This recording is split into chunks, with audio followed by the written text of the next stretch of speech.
Ada orang hidung dia berair, keluar air menitik-nitik, mata dia berair. Tekak dia tu rasa macam ada kahak sikit, tapi dia tak keluar.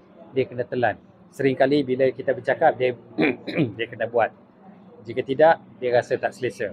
Ini menunjukkan badan kita panas, kepanasan.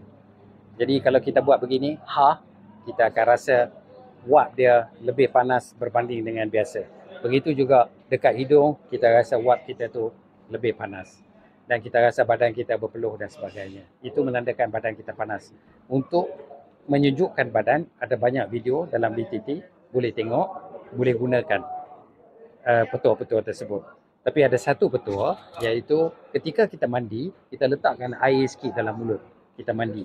Mandi, sabun dah habis semua, kemudian baru kita buang. Kita akan buang segala kepanasan dan segala kekotoran dan karbon yang ada, dia akan keluar bersama air tersebut. Dan dia juga membantu mereka yang ada suka ataupun dia berdengkur di waktu malam. Berdengkur yang tak teruk sangat.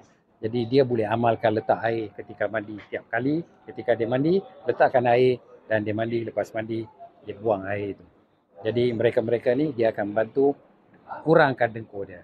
Dan bagi mereka yang hidung dia berair, juga akan membantu kurangkan kepanasan badan. Wallahi, selamat mencuba.